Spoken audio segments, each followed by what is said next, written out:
Okay, this is Danny Crumno. I am going to give you a little information on my boat here. I get stopped by a lot of people. They want to see this boat. So I thought I'd go over it and post it for everybody. So here we go. Get on some light here. Alright, this is a Stump jumper. It is a mud boat made in Center, Texas by Mike Castle. You can see it says Stump jumper on the side, surface drive boats. This is a 1854. It's on an aluminum trailer. It is all aluminum. And the boat is extra thick, if you can tell by my thumb there. Extra thick boat. And it's on an aluminum trailer. All aluminum. I've got some trick steps because I'm about half crippled.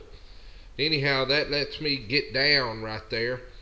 You can just step over those steps. It would be nice if they were on the other side, but they're not.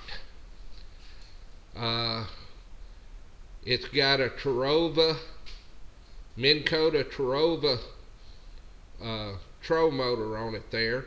These lights came on it.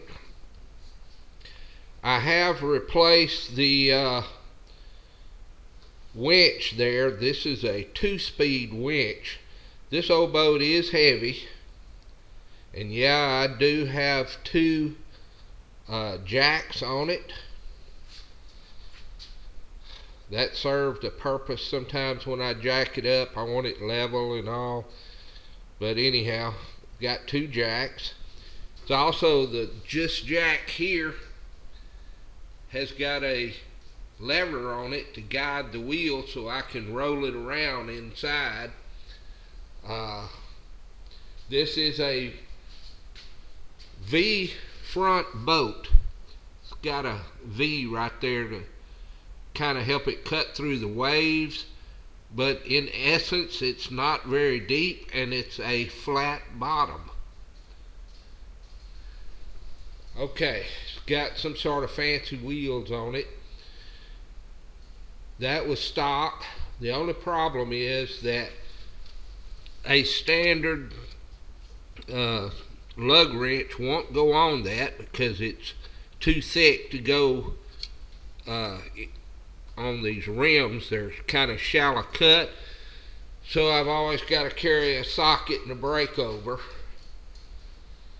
But anyhow, that's my trailer. The boat has built-in lighting here. I think they call them fish eyes or something. Mike didn't put the rubber stuff on the top. I did. That's why it's not exactly great.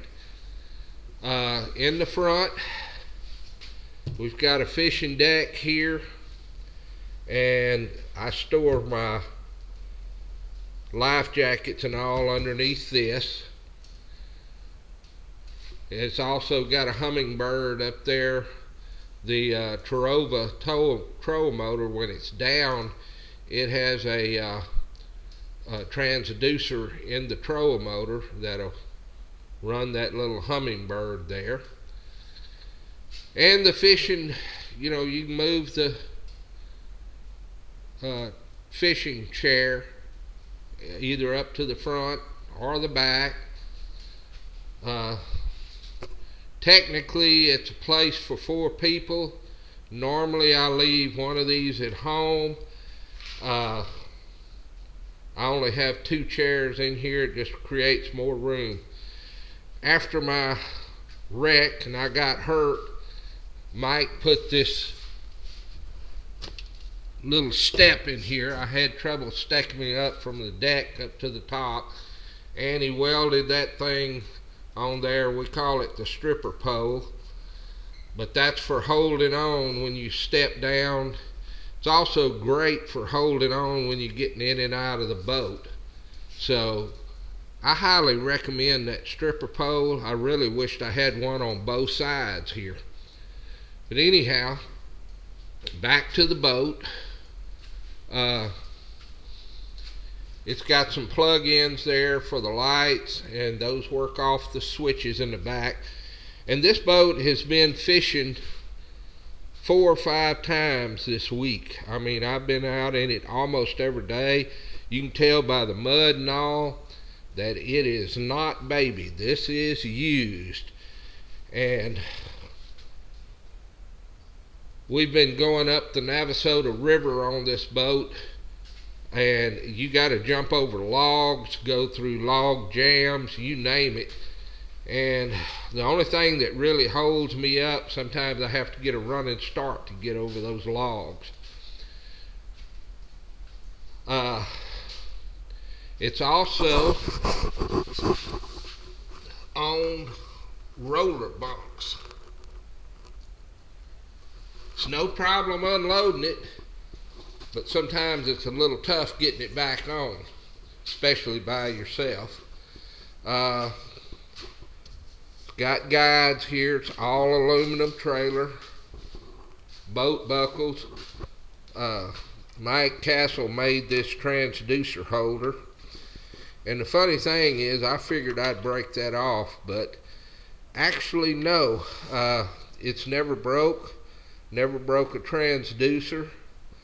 Even jumping the logs, it seems that after I go over the log or whatever, the log hits the bottom of the motor here, and it just slides right over, so I don't ever have to move my transducer.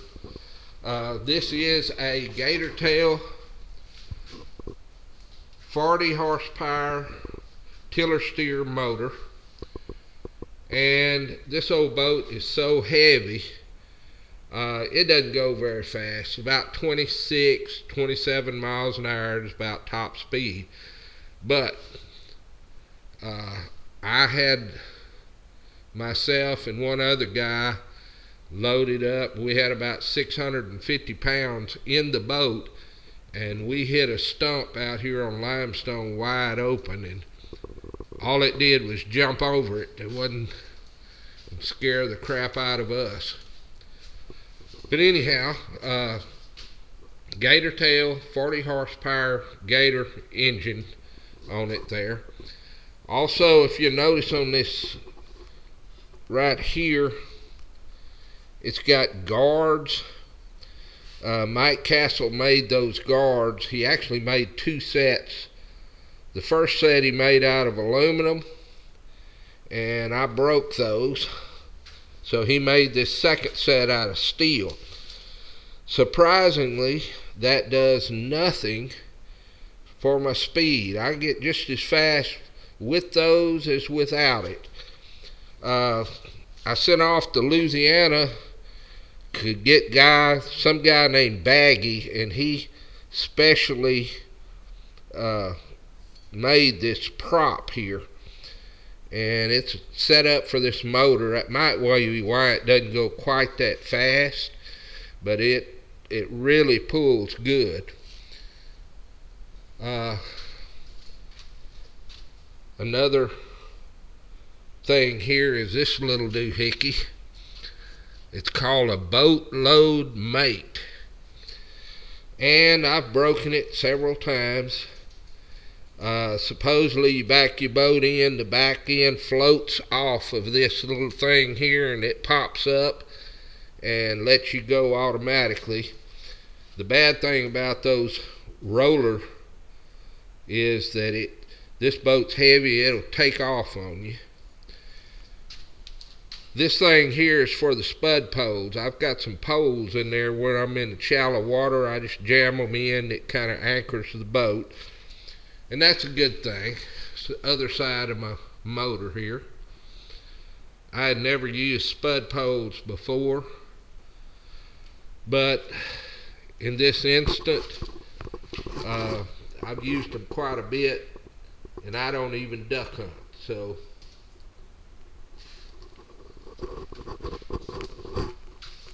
alright, Last time I went, I jammed a stick up under here.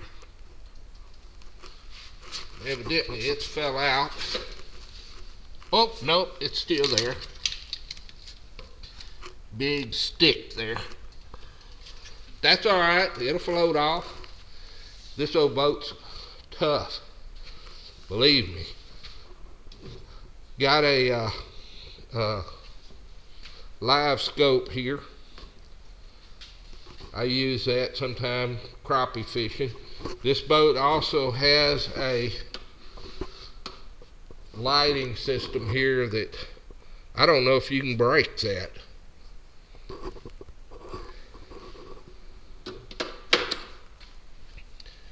But anyhow, that is my mud boat. Also, see it's plugged in there. It's got an onboard charger. The gas tank is up underneath there, along with the onboard charger. This boat was, like I said, specially made. He put these, I think they call them catwalks in here, underneath here. Got for my poles and a storage area. Got dry storage right here.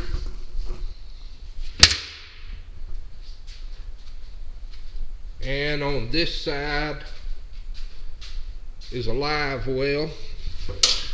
The one thing that I wished I'd have done on this boat is got a little bigger live well. I can tell you about 30 good sized white bass fills that up. On this side I've got a place, I don't know if you'd call it a gun holder, but I use it for a rod holder. Fits all my rods in there. A little better of my view of my gas tank there. That step flips up and the onboard chargers are up on the inside there. One other thing that this boat's got in it, it's got a thing called a thumper. Let me see. When I'm out on the water, the thumper is supposed to draw the sand bass. Let's see if I can start it.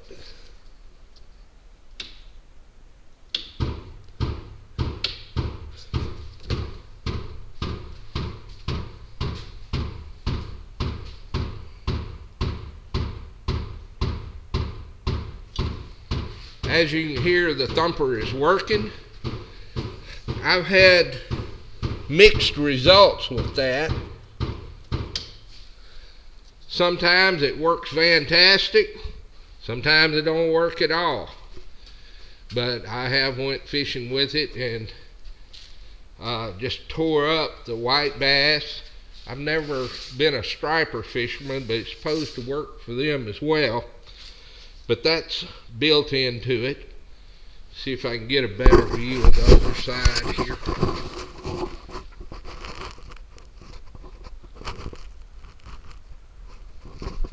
Like I said, I do not baby this boat. As you can tell from that stick that's wedged underneath there. This thing is used for fishing, and where I like to go up on the upper end of the Navasota, you're jumping logs, going through log jams, you name it. And